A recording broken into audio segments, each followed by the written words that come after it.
우리 박수를 한번 해주시죠.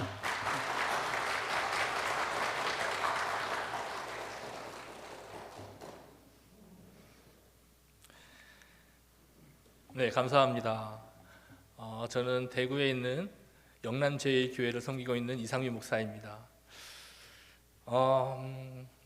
제가 이렇게 작은 사람인데도 불구하고 저를 이렇게 초청해 주신 우리 이영구 목사님과 그리고 아름다운 교회 우리 모든 성도님들께 정말 다시 한번 감사드립니다.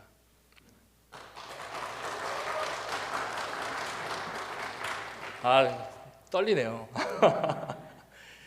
저희 교회가 작다 보니까요, 그 성도님들과 저와의 그 거리가 그렇게 멀지 않거든요. 가까이에서 얼굴 그리고 하나하나의 표정, 손짓 이런 거 다 보이는데 여기는 생각보다 멀리 있네요.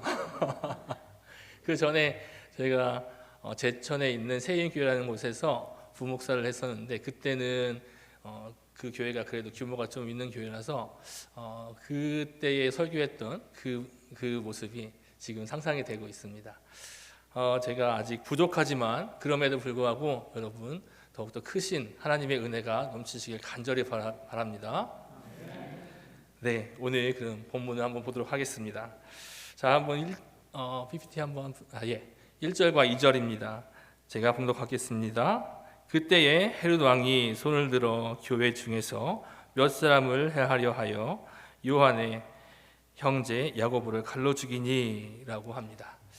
그때에라고 하는 것은 지금 그 전에의 예수님을 믿고 있는 그 크리스찬들을 이제 박해를 했었는데 그 전에는 어느 사람들이 박해를 했었냐면 이제 이스라엘의 유대인 종교 지도자들이 박해를 했습니다. 근데 지금은 조금 바뀐 것 같습니다. 왜냐하면 예전에는 종교 지도자들이 하나하나 그 예수님을 믿고 있는 사람들을 박해를 했다면 지금은 3절을 한번 다시 3절을 보겠는데요. 세번역 성경으로 보도록 하겠습니다.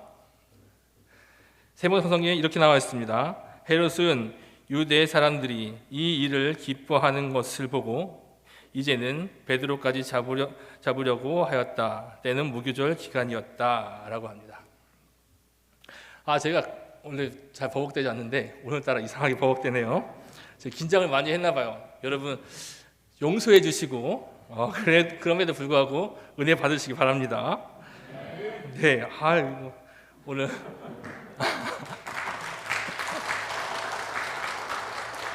자, 헤롯이라는 왕이 있습니다. 헤롯이라는 왕이 있었는데 그 왕이 지금 예수님 믿고 있는 크리스찬들을 이제 박해를 한다고 합니다. 즉, 이 전에는 이스라엘 유대인들이 종교 지도자들이 박해를 했다면 지금은 정치적으로 박해를 하는 시대가 돌입한 것입니다.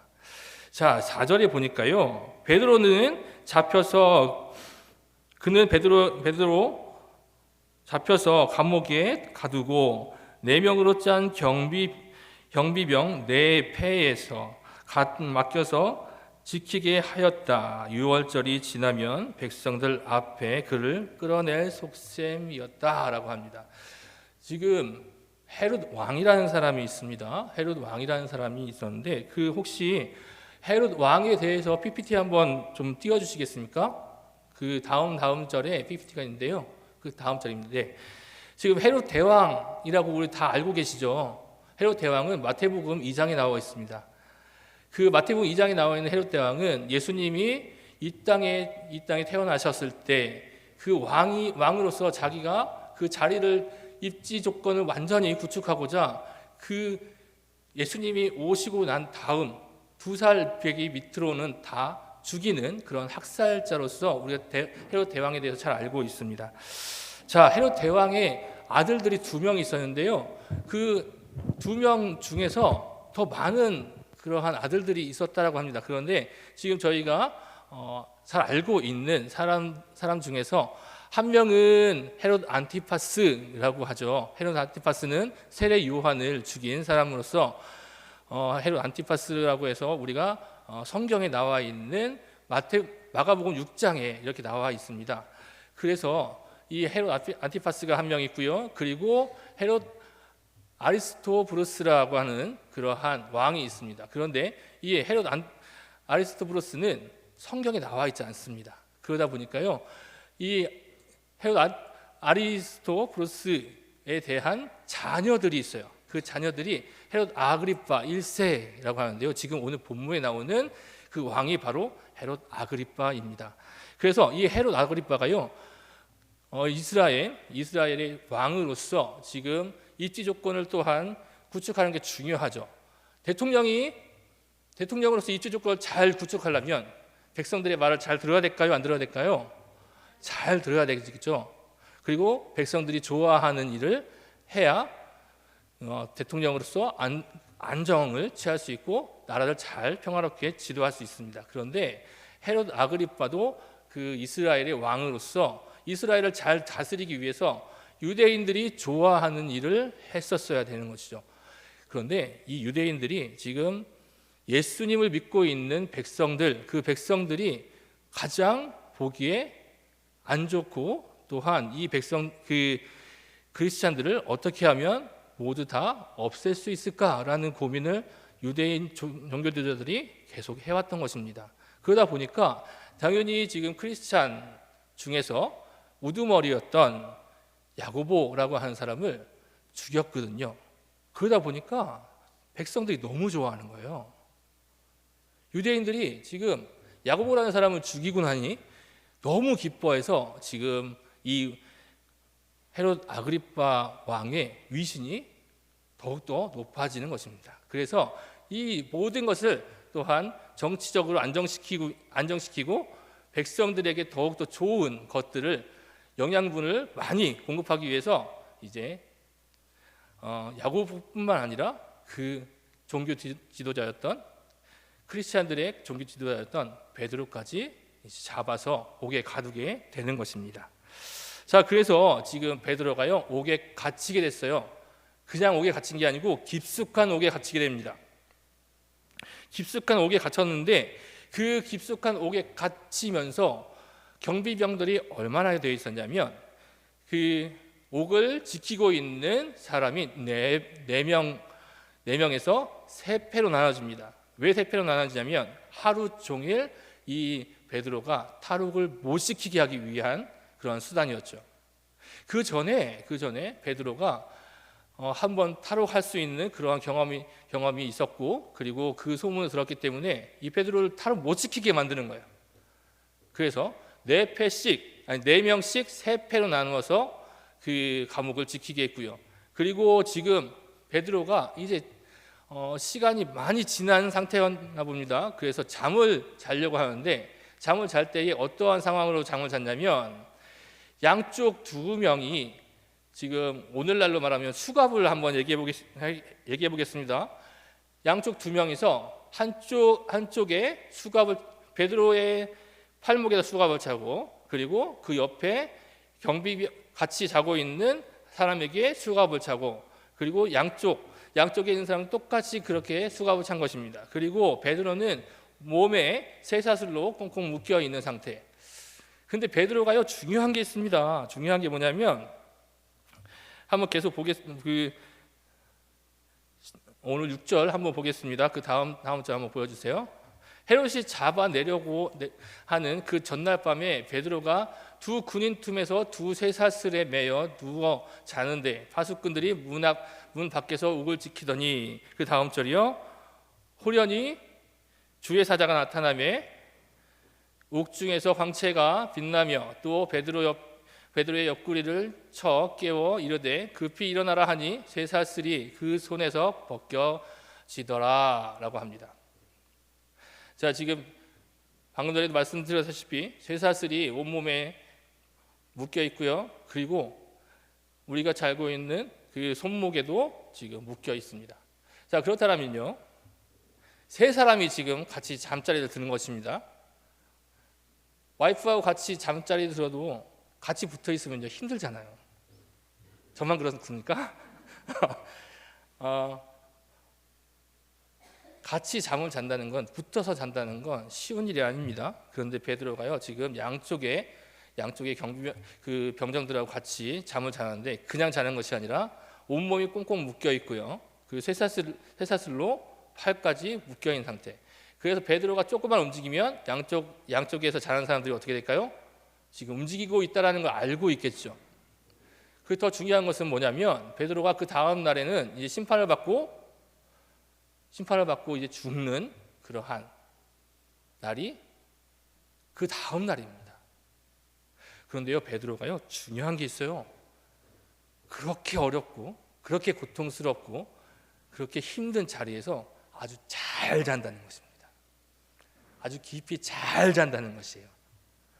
그래서 지금 호련히 주의 사자가 나타나서 옥중에서 자고 있는 지금 베드로를 옆구리를 쳐서 깨우는 거예요. 근데 그냥 친 게 아니고 옆구리를 세게 팍 찼다는 것입니다. 그럼에도 불구하고 베드로가 갑자기 그 모든 상황이 이해가 안 되겠죠, 당연히. 왜냐하면 깊이 자고 있는데 그 옆구리를 자꾸만 차는 거예요. 일어나고 싶겠어요? 안 일어나고 싶겠어요? 저 같으면 깊이 자면은 일어나고 싶지 않을 것입니다. 그런데 이 상황이 되게 웃기잖아요. 아이러니하잖아요. 왜요? 그 다음 날에 자기가 죽을 거예요. 그리고 옥중에서 지금 굉장히 힘들고 어려운 상태로 묶여서 자고 있는 그 모습을 상상하면, 제가 만약에 그 모습이 되었다면 저는 너무너무 힘들어서 잠이 오겠습니까? 지금 울고 불고 난리쳐도 지금 될까 말까 한, 그리고 심신이 너무 연약한 그런 상태여서 지금 하나님께 애원하고 막 하나님께 기도하면서 하나님 제발 좀 살려달라고 그렇게 기도할 때인데도 불구하고 베드로는 그냥 자는 거예요. 자, 한번 계속 보겠습니다. 사도행전 12장 7절에서 9절 말씀입니다. 계속 볼게요. 자, 호련히 주의 사자가 나타나며 옥중에 광채가 빛나며 또 베드로의 옆구리를 쳐 깨워 이르되 급히 일어나라 하니 쇠사슬이 그 손에 벗어지더라. 천사가 이르되 띠를 띠고 신을 신으라 하거늘 베드로가 그대로 하니 천사가 또 이르되 겉옷을 입고 따라오라 한데 베드로가 나와서 따라갈새 천사가 하는 것이 생시인 줄 알지 못하고 환상을 보는가 하더라. 자, 생각해 보겠습니다. 지금 베드로가 이제 감옥을 탈출할 수 있는 기회가 생겼대요. 근데 너무 깊게 자니까 지금 이게 생시인가를 지금 헤매고 있는 것입니다. 자, 그런데 중요한 게요, 지금 그 다음날 내가 죽을 상황이잖아요. 그러면 감옥의 문이 열리면 바로 어떻게든 빨리 뛰쳐나가야 될 거 아닙니까? 근데 천사가 얘기합니다. 뭐라고요? 띠를 띠고 신을 신으라고 합니다. 그리고 신을 신고 겉옷까지 입고 나오라고 합니다. 지금 급박한 상황인데도 불구하고 이 모든 것을 다 행하고 나오라고 하는 것입니다. 지금 빨리 나가도 지금 살까 말까 하는 그런 상황인데도 불구하고 그냥 나가라는 것입니다. 그래서 베드로가 이 말을 다 듣고 이제 모든 옷가지와 그 신발과 띠까지 다 띠고 그런 다음에 나가게 됩니다. 자, 10절을 보게 되면 이에 첫째와 둘째 파수를 지나 시내로 통한 쇠문에 이르니 문이 저절로 열리는지라 나와서 한 거리를 지나매 천사가 곧 떠나더라 라고 합니다. 자, 지금 베드로가 니엇니엇 하면서 천천히 하고 나왔을까요? 아니면 지금 옷도 빨리 입고 그 다음에 띠도 신고 신발도 신고 그 다음에 아주 급하게 옥문을 나왔을까요? 저는 아주 천천히 한 것 같습니다. 왜냐하면 지금 아직 이게 지금 생시인가 그리고 환상인가 이것을 모르기 때문이죠. 잠결에서 일어나 지금 얼마나 빨리 그것을 챙겼을까요? 그러지 못했을 것입니다. 잠결이라면 지금 신발도 이렇게 한 번씩 두들겨보고 옷도 있는지 확인하고 그런 다음에 신고 입고 띠를 띠고 그런 다음에 옥문이 어디 있는지도 눈이 그냥 떠지지가 않아서 지금 옥문이 어디 있는지도 잘 모르는 상태. 그래서 천사가 이끄는 대로 지금 끌려가는 그러한 모습, 그런 모습이기 때문에 아주 천천히 갔을 것입니다. 그런데 자기가 발을 띄는 그곳에 옥문이 열리기 시작했고요. 그리고 지금 광장으로 나가게 됐습니다. 그런 다음에 천사가 이제 호련히 사라지게 됩니다. 그랬을 때에 베드로가 정신을 차리게 되는 것이죠. 이것이 진짜 하나님께서 역사하시는 것이구나 라는 것을 느끼게 됩니다. 저는 이 말씀을요, 저는 이 말씀, 그 베드로가 지금 현재의 모습을 저는 하나님께 이 모든 것을 맡겼다라고 생각합니다. 하나님께 맡기지 않고서는 베드로가 절대 그곳에서 잠을 잘 수 없었을 것입니다. 그리고 그 다음 날 죽을 상황이었었는데도 불구하고 그 상황에서 잠을 잔다? 그것은 평안을 갖고 있지 않은 사람은 절대, 그리고 깊은 잠을 잤기 때문에 그 베드로가 지금 나는 죽어도 하나님과 함께, 예수님과 함께 나는 살 수 있어 라는 그런 확신이 있었기 때문에 가능하다고 저는 생각합니다. 자, 그래서요, 맡기다라는 표현을 한번 국어사전으로 한번 찾아봤거든요. 그랬더니 이렇게 얘기하고 있어요. 어떤 일에 대한 책임을 지고 담당하게 하다, 그리고 어떤 물건을 보관하게 하다, 주문 따위를 하다라고 합니다. 예수님께 온전히 맡겼을 때에 이러한 편안한 잠을 잘 수 있었던 베드로. 그런데 저는 또 하나의 생각이 들더라고요. 다른 사람이 저에게 어떤 것을 맡기다라고 하는 것에 대한 생각이었습니다. 하나님께서 우리에게 사명을 주셨잖아요. 그리고 또한 하나님께서 베드로에게 주신 사명이 있습니다. 그 사명을 맡겼을 때는 무엇이 필요했을까? 어떤 게 가장 중요할까라는 생각을 해봤습니다. 그것이 바로 믿음이라고 생각했습니다. 즉 맡기는 것은요, 바로 믿음이구나라고 생각을 해봤습니다. 그래서 이 말씀을 통틀어서요, 저는 한 문장으로 이렇게 한번 정의를 해봤습니다. 한번 띄워주시겠습니까? 다 같이 한번 읽어보도록 하겠습니다. 시작. 맡김의 원리는 믿음이 이루어질 때 일어나는 것이다. 맡김의 원리는요, 믿음이 진정한 믿음이 있었을 때 이게 이루어지는 것이구나 라는 것을 다시 한번 깨닫게 되는 것입니다. 하나님께서도 베드로에게 맡겨주신 사명으로 그 모든 것을 하나님도 믿게 하셨다는 것이고, 또한 베드로도 지금 자기가 열심히 사명을 감당했을 때에 그 모든 상황에 대해서 하나님께 맡겼을 때 이 모든 것이 이루어지는 것이구나 라는 것을 정말 깨닫게 되었습니다. 제가 간증을 좀 하고 싶은데요, 사진 한번 띄워주실래요? 저희 교회 성도들입니다. 그냥 한 번씩 이렇게 보시고 또 한 번 더 넘겨주시고 해주시면 감사하겠습니다.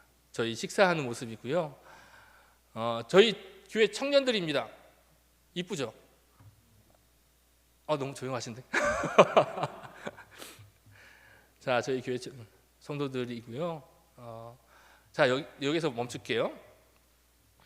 제가 왜 이런 사진을 보여드렸냐면, 저희 교회가 맨 처음에 제가 3년 전에 교회에 부임을 해서 왔습니다. 근데 그때에 저희 성도들이 한 4명 정도 계셨어요. 그래가지고 저희 교회에 저희가 딱 부임했을 때 맨 처음에 시작하자마자 부흥이 됐어요. 왜냐하면 저희 가족이 4명이거든요. 근데 성도가 4명이었어요. 그래가지고 8명으로 시작하게 됐습니다. 얼마나 큰 부흥입니까? 2배로 늘었는데요. 그런데 정말로 감사한 것은 열심히 기도하고, 저는 한 게 아무것도 없어요. 그런데 저희 성도들이 열심히 기도하면서 저희 성도들이 다니고 있는 병원에 그 같이 있는 환자들 있잖아요. 그 환자들을 전도를 하게 된 것입니다. 그래서 맨 처음에는요, 저희 교회에 청년이 없었어요. 그런데 청년이라고 해서 우리 여자분 30 32살, 35살, 그리고 52살. 이렇게 청년들이 생겼고요. 그리고 또 저희 교회의 특징은 뭐냐면 정신질환 그 장애우들이 있고요. 그리고 또 하나의 그 과가 있는데 그 알코올 중독 되신 분들의 과가 있습니다. 지금 차가 보이시잖아요. 이 차가 지금 알코올 중독 되신 분들이 몰고 다니는 그런 차예요. 맨 처음에 그 다음 사진 보여주실래요? 예, 이건 제 차입니다. 제 차였었는데라고 하는 게 중요합니다. 자, 제 차가 지금 5인승이거든요. 소형차이기 때문에 지금 저희 정신병원에 계신 분들을 제가 이제 다 모시고 올 때도 그리고 갈 때도 제가 다 모시고 다녀요. 그런데 그렇게 하다 보니까 저희 정신병원에 계신 분들은 딱 그 인원이 맞는데 저희 성도들이 한 사람 한 사람씩 계속 전도를 하다 보니까요. 나중에 2년 됐을 때 거의 17명까지 부흥이 된 것입니다. 그러다 보니까요. 이 차로는 도저히 이게 감당이 안 되는 거예요. 제가 2번씩 왔다 갔다 했는데도 불구하고 감당이 안 돼서 계속 하나님께 기도했습니다. 우리 성도들한테도 똑같은 마음으로 기도하자. 지금 차가 필요하다.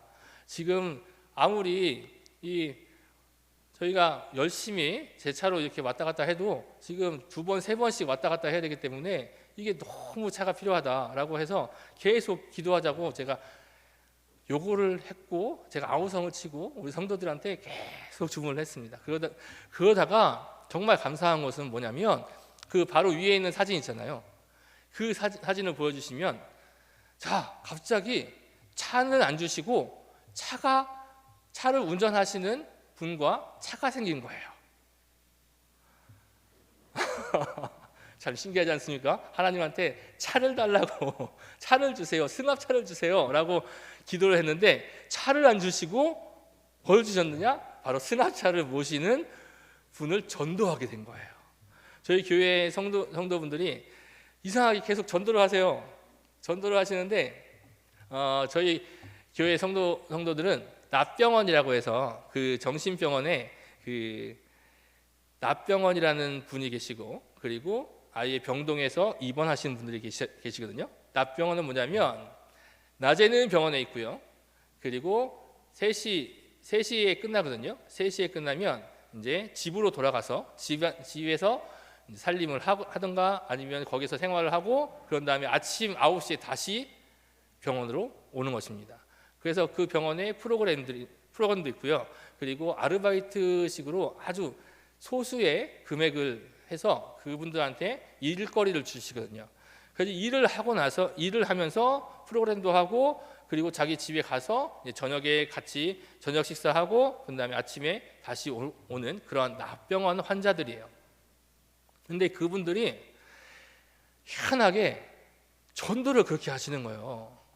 전도를 그렇게 하셔갖고 지금 진짜 상상치도 못했던 그 차를 이렇게 가져오게 됐고요. 그리고 이 차를 끌고 계신 분이 바로 그 알코올 중독으로 자기의 생을 마감하려고 했었던 그런 분이었습니다.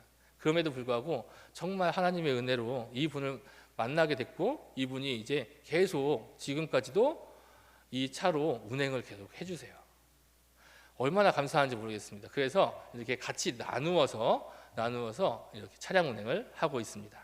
자, 그런데 또 다른 하나님의 역사가 일어난 것입니다. 지금 거의 만 2년 동안 승합차를 달라고 계속 기도를 했어요. 계속 기도를 했었는데 저희 교회 재정이 1년 재정은 다 통틀어도 1,000만 원 조금 넘습니다. 감사하죠? 1,000만 원이라는 재정이 있어서 그런데도 불구하고요, 이 1,000만 원이라는 재정에 더 할 나위 없는 가장 큰 은혜가 작년에 일어났어요. 작년 12월 달에. 자, 사진 한번 다시 보여주세요. 자, 여기 보시면은 아주 큰 차가 있죠. 이 차가 무슨 차일까요? 작년 12월 달에 기적 같은 일이 생겼습니다. 그 전부터 계속 이제 승합차 주세요. 지금 승합차 필요합니다. 저희 승합차가 가장 필요한 이유가 있는데 그 이유가 뭐냐면 저희 성도들은 자기 스스로 놀러 갈 수가 없어요. 자기 스스로 어딘가를 찾아갈 수가 없는 거예요. 찾아가면 그때부터 고아입니다. 그때부터 찾아올 수가 없어요. 그러다 보니까 어딘가를 놀러 가기가 굉장히 힘듭니다. 그런데 차만 있으면 교회에서 놀러 갈 수가 있잖아요. 제가 지금 3년 동안 계속 이런 차들을 렌트를 해서 봄에 한 번 그리고 가을에 한 번 이렇게 나들이를 갑니다. 그 이유가 뭐냐면 저희 성도들의 특이사항이 겨울에서 여름으로 지나가는 이 봄 때가 가장 굴곡이 심할 때예요. 그리고 가을에서 겨울이 넘어가는 그때가 가장 또 굴곡이 심합니다. 그래서 이 두 차례는 항상 바람을 쐬주던가 아니면 뭔가를 할 수 있는 프로그램을 해줘야 돼요. 안 그러면 굉장히 힘들어합니다. 지금이 봄이잖아요. 지금 우리 성도들이 몸도 아프고 뭐 정신도 조금 힘들어하고 그러한 상황인데, 이렇게 힘들 때마다 제가 한 번씩 그 나들이를 가서 콧바람 좀 쐬고 그리고 공기도 좋은 공기를 마실 수 있게끔 제가 데려가는데, 그때마다 제가 렌트를 해갖고 갔어요. 그러다 보니까 성도들이 미안해하는 거예요.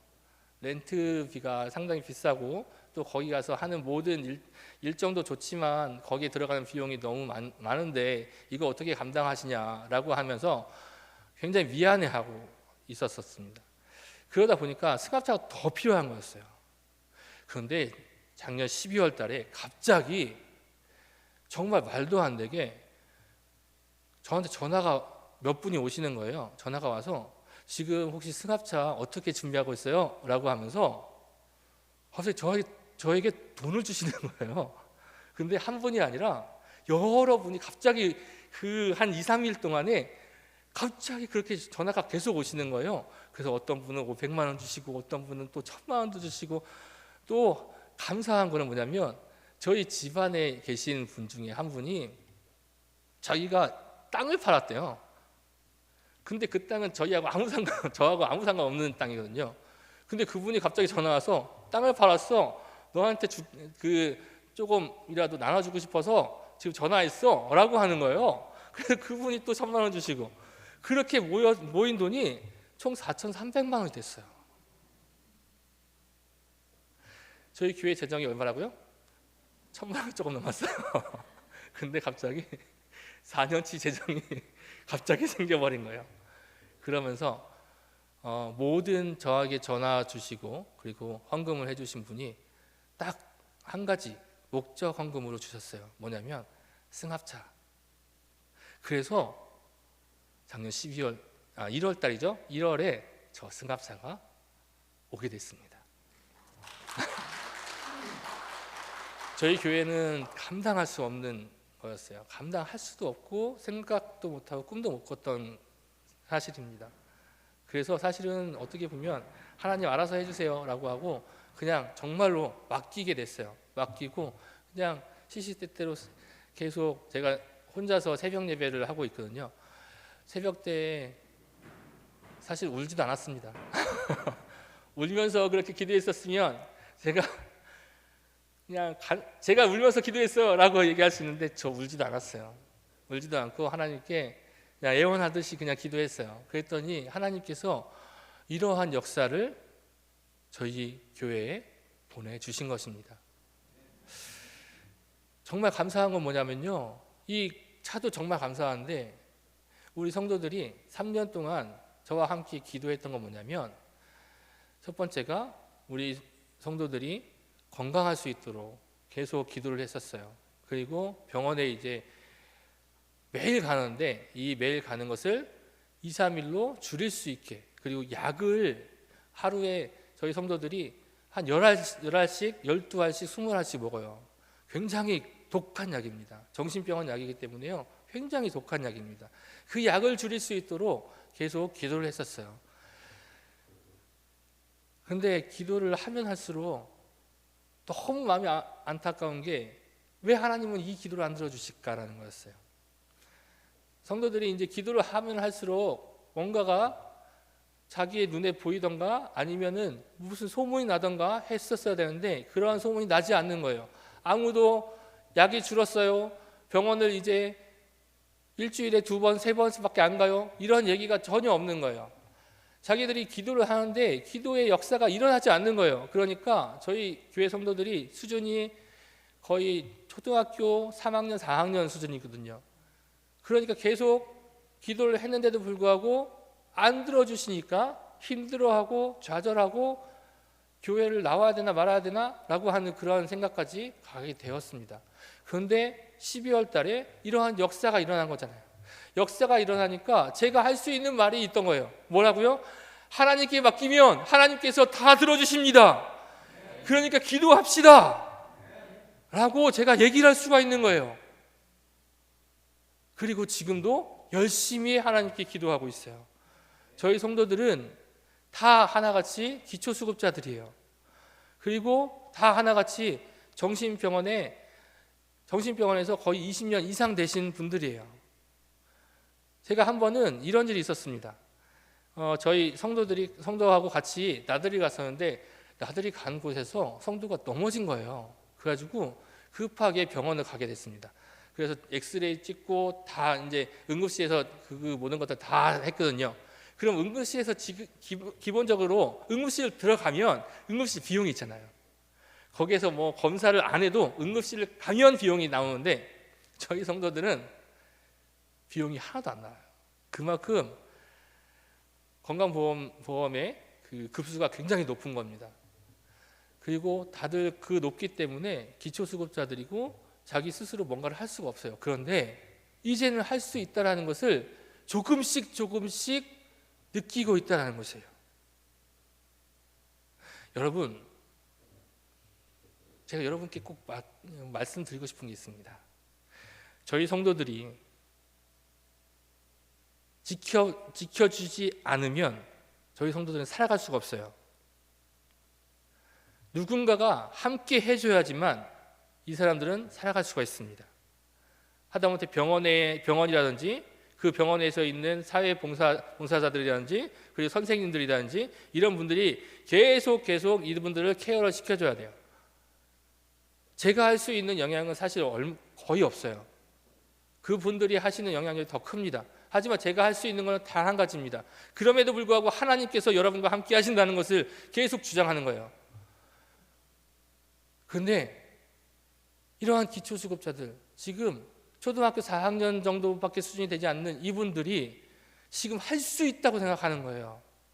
그렇다면 더 많이 배우고 더 많은 것을 보고 더 많은 것을 경험하고 더 많은 것을 할 수 있는 여러분은 더 큰 일을 할 수 있다는 것입니다. 여러분에게는 하나님께서 맡겨주신 그 그릇이 훨씬 더 크다는 거예요. 그래서 그 그릇을 내가 감당할 수 없다라고 생각한다면 그것을 온전히 맡겨보십시오. 온전히 맡겼을 때에 하나님께서 분명히 역사하십니다. 이 역사하심이 그냥 끝나는 것이 아니에요. 맡겼을 때에 정말 그 맡김에 믿음이 넘쳐난다면 하나님의 역사는 분명히 일어납니다. 그 역사가 누구에게 일어났어요? 성경에서도 혈류병에 걸린 여인에게도 옷자락만 만지면 내가 다 할 수 있어 라고 하는 그러한 믿음이 있었을 때 역사가 일어났잖아요.